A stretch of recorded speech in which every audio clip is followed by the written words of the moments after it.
President Trump is a total and complete dip. As AI grows more sophisticated and popular, the voices warning against the potential dangers are growing louder. Introducing AI-generated election posters. You can basically be anyone in a minute, and that's what Millet and Massa hope to achieve. Some are sounding the alarm that 2024 could be the first, quote, deep fake election. Quite scary. Now, before the people of Taiwan hit the polling stations, Professor, this morning, they faced a wave of disinformation that is being viewed as a Chinese strategy to influence voters. This audio tape began circulating online. It purported to be a recording of a conversation in which 𝗬𝗪𝗧𝗪 talks about stealing the election. Meanwhile, China amplifies its state-aligned campaign by using AI-generated deep fake news anchors under the brand name Wolf News. We have to condition our voters to understand that everything that they see on the internet may not be real. 2024 marks the year when the most people ever in history will vote. Nearly half the world's population will vote in a democratic election this year. Meanwhile, AI technology has been advancing at an alarming rate, leading to numerous instances around the world where AI is being used to proliferate disinformation and influence the outcomes of elections. This includes here in the US, where in January, robocalls featuring an AI-produced version of Joe Biden's voice encouraged people not to vote in the New Hampshire primary. Meanwhile, Congress is doing nothing. It's passing bills to ban TikTok over fears that China will influence our elections, which doesn't get to the root of the issue. Bad actors are using AI to the detriment of democracies everywhere. What we do about that will have profound implications as AI continues to improve and become easier and easier for anyone to use. This is why AI is a threat to democracy. Roll the intro.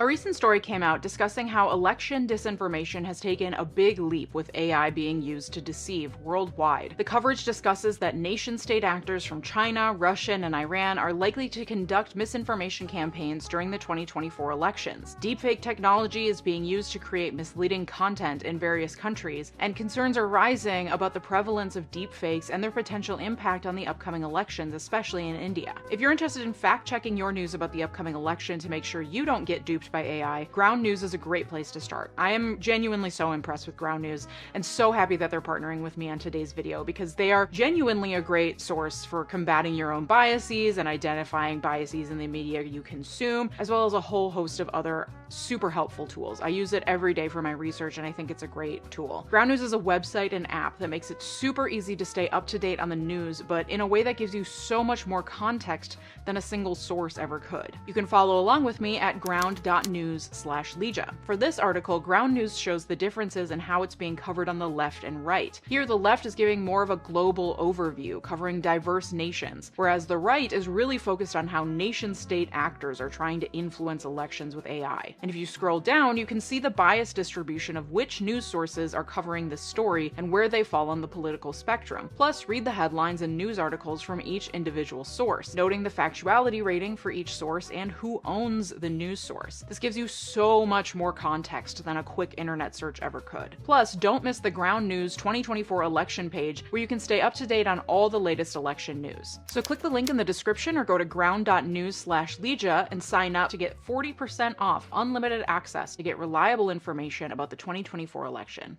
Thanks, Ground News.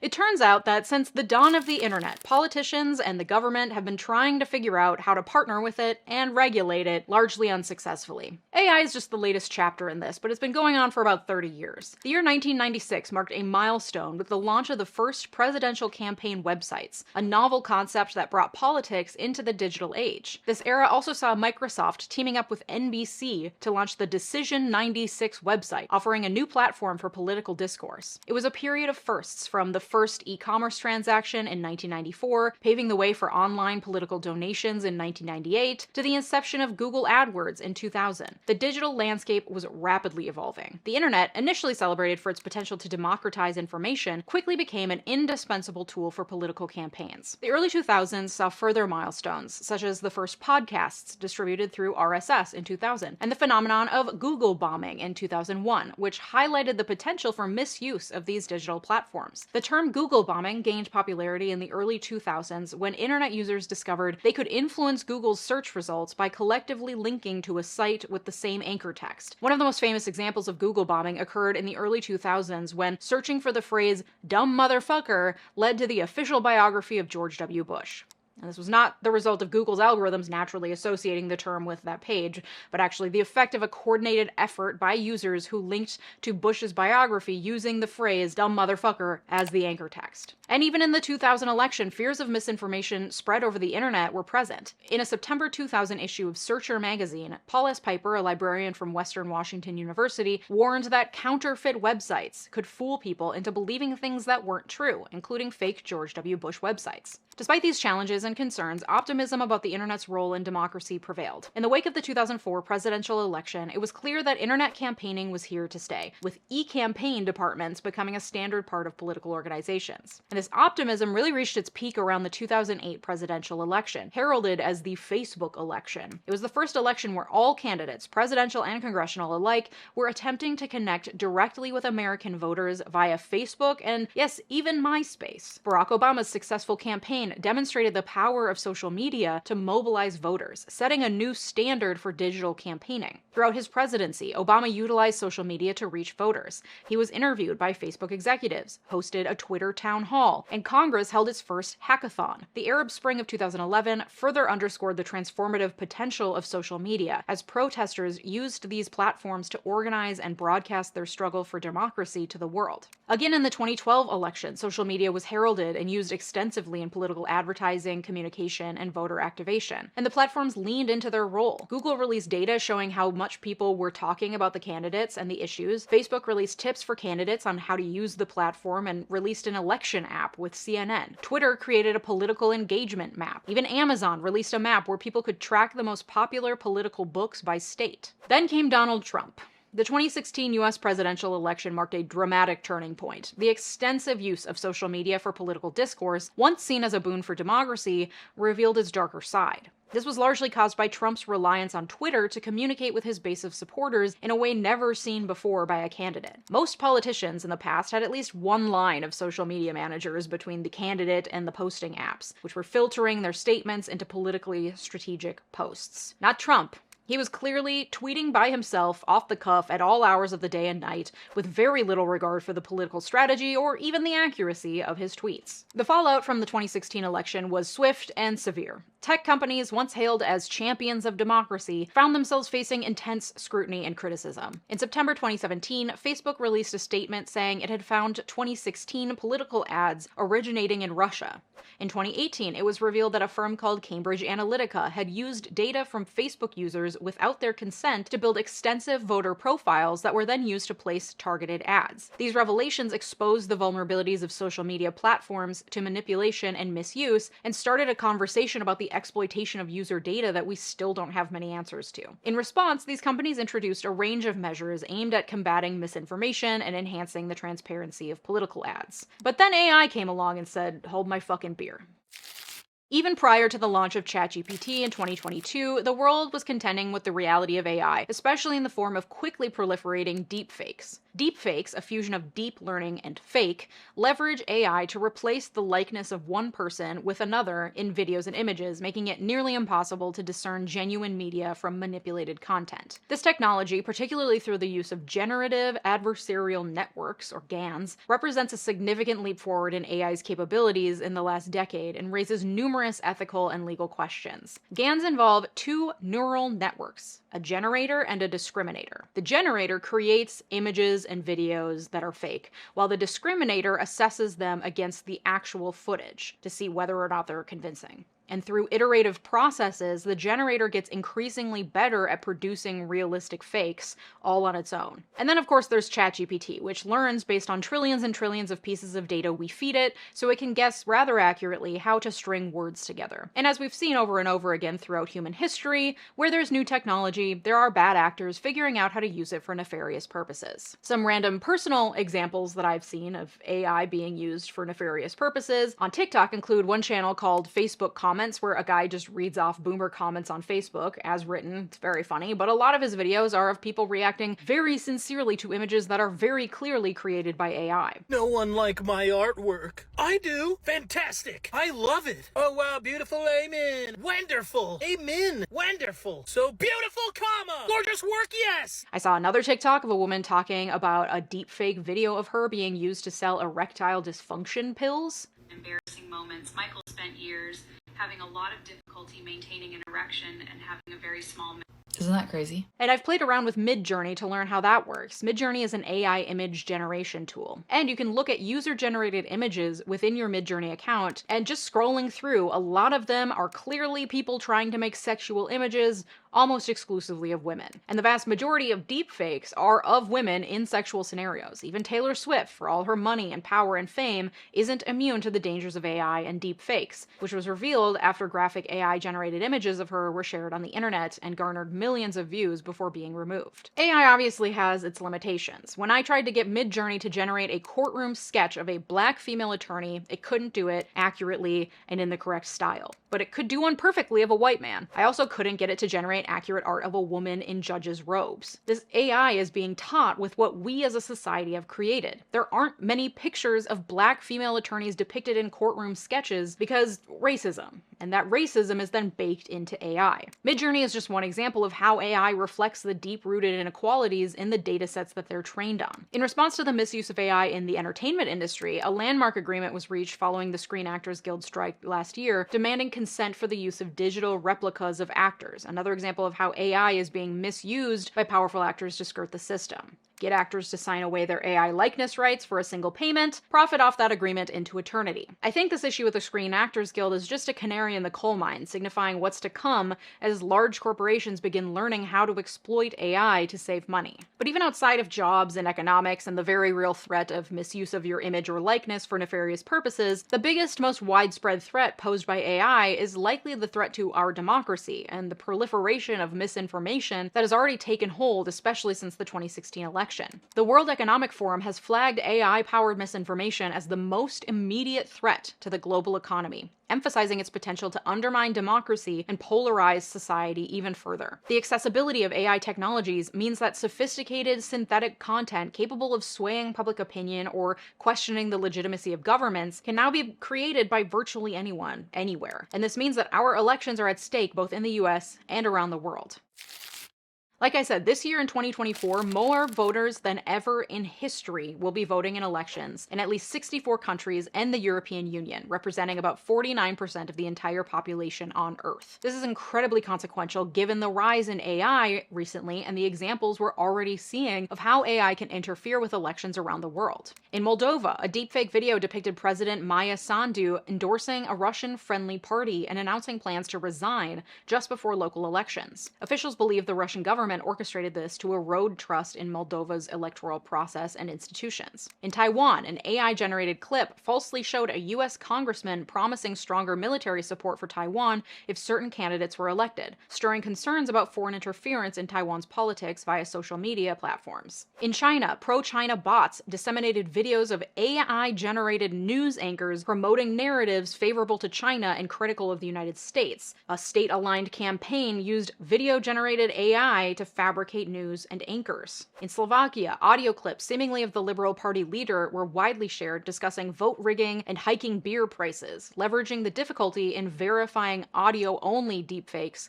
to sway public opinion. In Bangladesh, a video falsely depicting opposition lawmaker Roumin Farhana in a bikini circulated widely, causing outrage and demonstrating the effectiveness of even low-quality AI fakes in areas with limited media literacy. In Argentina, AI-generated audio recordings falsely implicated Carlos Melconian, a political figure, in making derogatory remarks about women and corruptly offering government positions, significantly impacting the electoral narrative. In the Ukraine, a viral deepfake of Ukrainian President Volodymyr Zelensky surrendering to Russia highlighted the potential for AI to distort geopolitical narratives. And in the United States, as I said, robocalls that used AI to mimic President Joe Biden discouraged voters in New Hampshire from participating in the primary election this year. The AI simulated Biden's common phrases in an attempt to influence influence voters who answered the phone. And these are just a few examples of the ways AI is being used by nefarious actors to influence elections all over the world. Experts fear a myriad of potential complications that will be exacerbated by AI in our elections. Here are some of the most concerning ways that AI could influence our elections. High-quality deepfake generation. Leveraging free and low-cost generative AI services from tech companies, virtually anyone can now use AI and create deepfakes. The ease of creation and low barrier to entry marks a significant leap forward from the past when using AI required extensive resources and technical knowledge. Rampant misinformation and disinformation. Sophisticated AI tools are being used to churn out realistic yet completely fabricated audio clips, images, and text. This could lead to widespread misinformation, misrepresenting candidates' statements, fabricating their actions, or falsely depicting events that never occurred. Foreign entities attempting to influence US elections will be able to use AI to create believable written content without the usual giveaways that the text was written by a non-native speaker or a bot. This can then be proliferated through convincing-looking news websites, making people with low media literacy especially vulnerable to being manipulated. Erosion of public trust. The proliferation of AI-generated content threatens the very foundation of public trust in the media. As the technology becomes more advanced, distinguishing between real and fake content becomes a daunting challenge, leading to widespread skepticism and doubt about the authenticity of information generally. Voter disenfranchisement. The deployment of AI-powered chatbots spewing false and misleading information could disenfranchise voters. Misinformation regarding voting procedures, locations, and times could significantly disrupt the voting process, leading to lower voter turnout and potentially skewed election results. Manipulation of election administration. Beyond influencing voter perception, AI could be weaponized to manipulate the administration of elections themselves. By spreading disinformation aimed at suppressing voter turnout or manufacturing fake evidence of election misconduct like ballot tampering or shredding, AI could severely undermine public confidence in the electoral process. The aftermath of elections could see AI being used to fabricate content such as audio clips of candidates falsely claiming to have rigged the results. This could incite unrest and violence, challenging the peaceful transfer of power and the legitimacy of election outcomes. Targeted disinformation campaigns. With AI's ability to generate tailored content, disinformation campaigns could target vulnerable or marginalized communities more precisely, exacerbating existing barriers to their democratic participation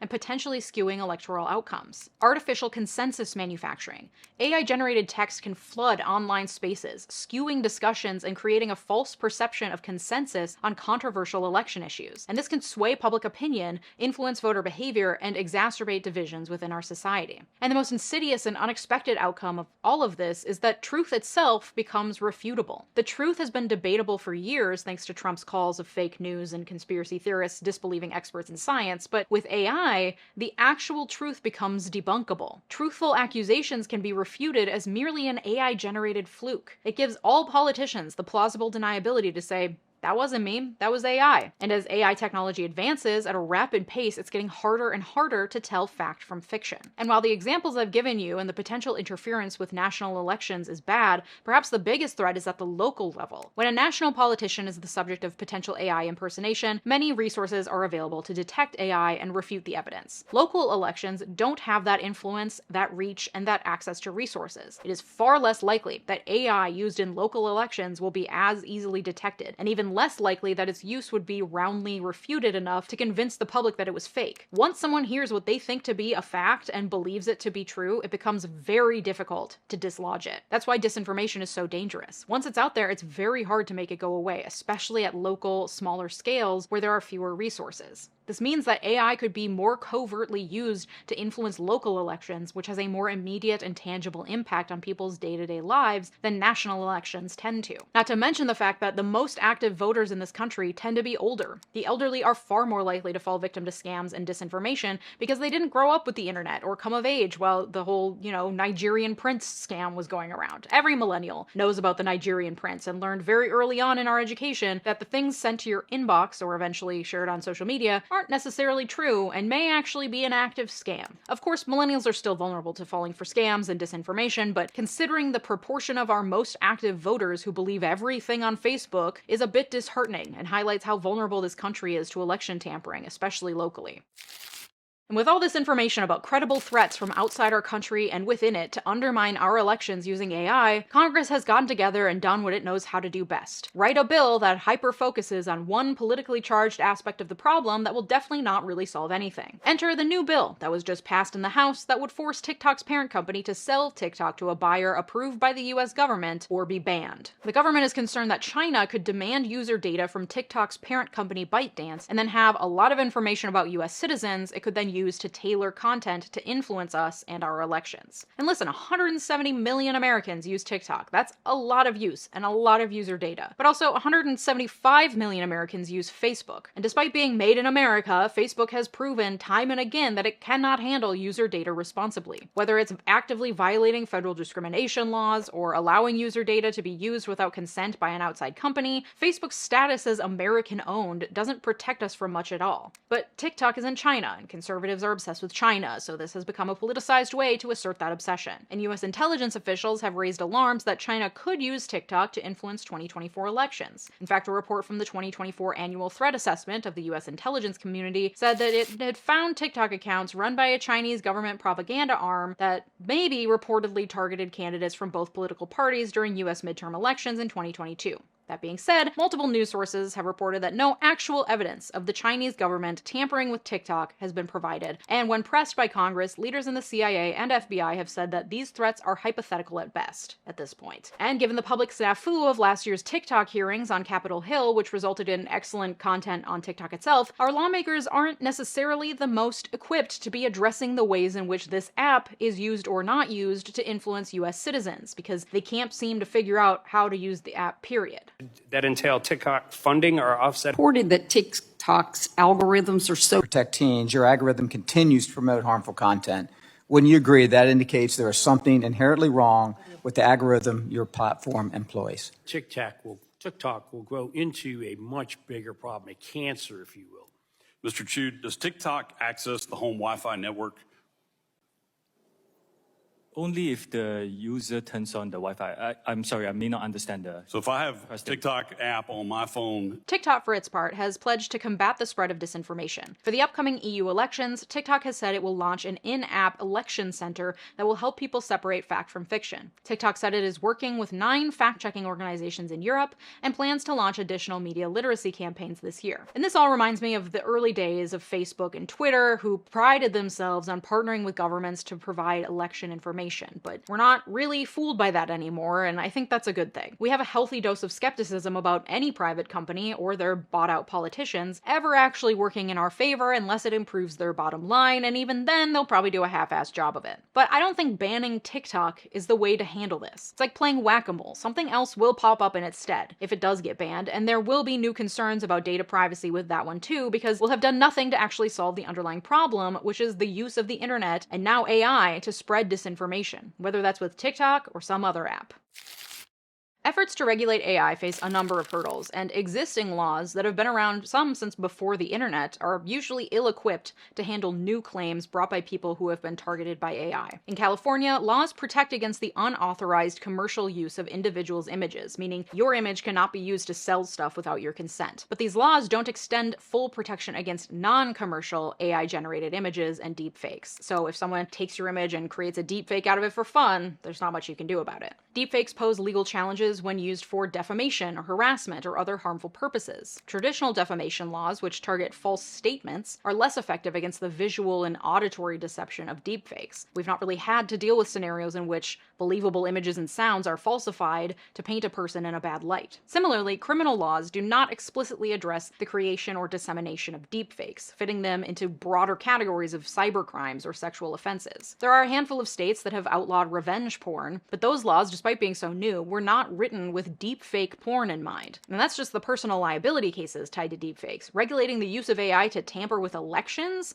is a whole other can of worms. The European Union is set to mandate that social media platforms label all AI-generated deepfakes to reduce disinformation risks, although this regulation will take effect after the EU's parliamentary elections this year. Additionally, many major tech companies just signed a pact to prevent AI tools from disrupting elections. The apps, including Meta, have voluntarily committed to labeling deepfakes on their platforms. voters. But platforms like Telegram, which uses encrypted chats, did not sign the voluntary pact and present challenges in monitoring and controlling deepfake content. The Federal Communications Commission has taken a significant step by banning robocalls featuring AI-generated voices, aiming to combat election misinformation and scams like the one in New Hampshire featuring an AI version of Biden's voice. This regulation allows for hefty fines and legal action against those using AI voices in robocalls, enhancing protections against election interference and personal data compromise. At the state level, legislation is being introduced to combat political deepfakes by requiring disclaimers for AI used in elections and banning deepfakes that deceive voters. At this point, only 4 states have bans on the use of AI in elections officially on the books. Here in Minnesota, state law prohibits the publication of deepfakes meant to harm a candidate and without the candidate's consent within 90 days of an election.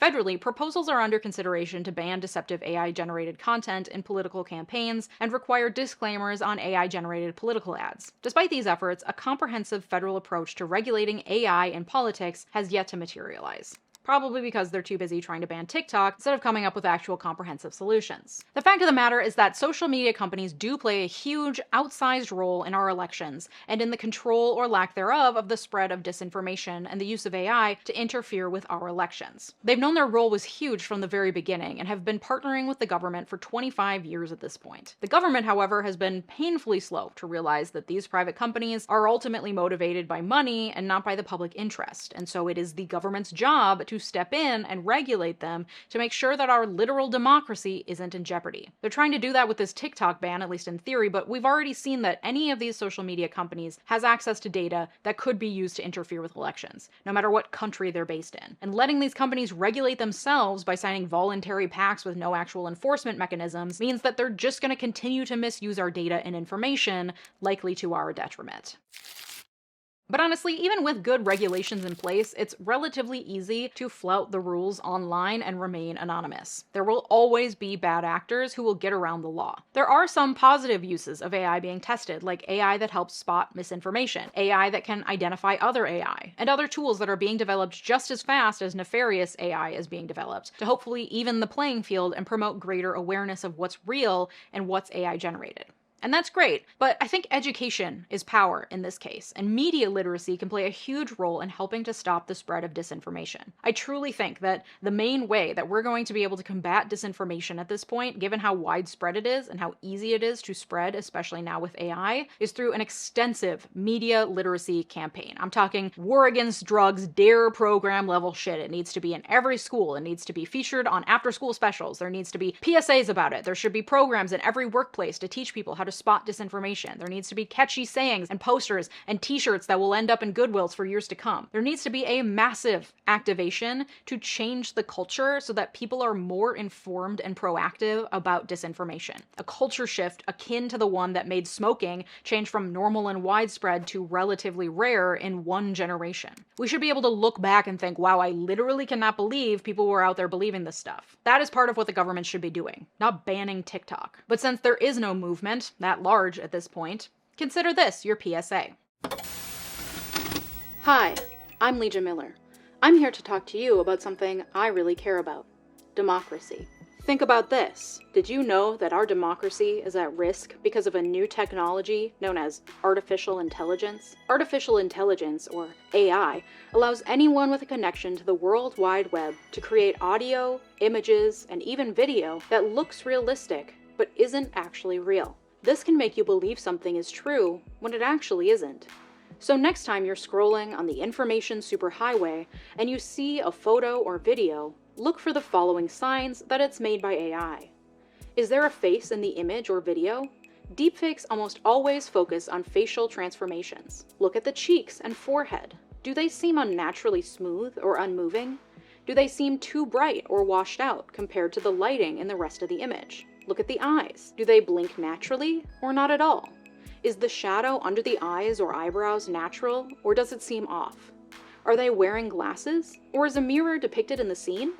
Check to see if the glare on the glasses matches the lighting in the scene, and look at the mirror to see if it matches the scene it's reflecting. Look at the hair and facial hair. Is it moving normally, or does it seem fake, stiff, or incongruous? Look at the lip movements. Do they look synced with the sound, or are they slightly off? Pay attention to where the neck meets the rest of the body. Is it moving naturally, or does it jump around or seem like the wrong color? In still images, look at the hands and the details. Often, people will have an unusual number of fingers. The edges of their hair will be blurred, or lines won't meet up where they should. Sometimes, using these tips will help you spot the fake content. But technology is getting pretty advanced, so even a trained eye may not be able to spot what's real and what's fake. So it's important to keep the following things in mind, no matter what media you're consuming. Where did this video or image come from? Can you name the source? If not, keep some healthy skepticism. If you know the source, is that source generally reputable? Is it an established news organization, educational institution, or other source that has a track record of posting true, reliable information? Or is it a source with an unknown or shady track record? Does a quick search online confirm the information depicted in the video? Be sure to cross-check the information in the video before believing it to be true. Also ask why this person or entity shared this video. Do they have an ulterior motive? Are they trying to form a narrative or manipulate the conversation? Together, we can fight this war and promote deceptive AI and deepfake democracy interference education for all. But I can't do this alone. The world needs Daddy. When bad actors and foreign adversaries threaten our elections, Daddy saves the day. Daddy wants you to say no to fake news. Will you listen? This message brought to you by Daddy. So, what have we learned today? The internet has been used for decades at this point to influence elections.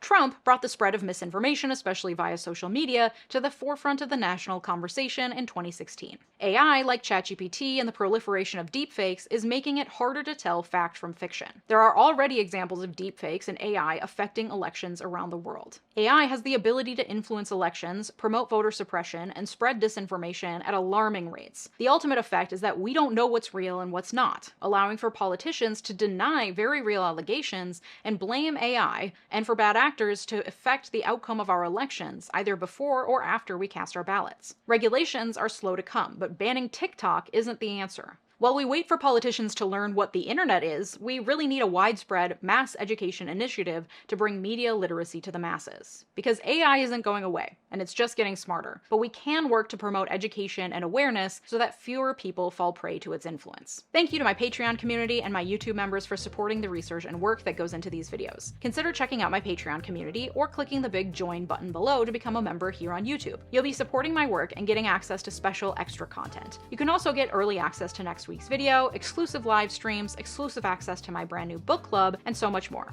This extra content is the same whether you join as a YouTube member or on Patreon. Your support helps to keep these videos free for everyone and further our mission towards legal and political education for all. Shout out to my newest supporters, as well as supporters in my royal tiers, and a very special shout out to my multi-platinum supporters, Joshua Cole, Thomas Johnson, Sophia Sands, Anthony Giles, and Brett Piantek. Your generosity makes this channel what it is, so thank you. If you like this video, you'll also like my video about how political violence is ruining our democracy. Thanks so much for watching, have a good day, bye-bye!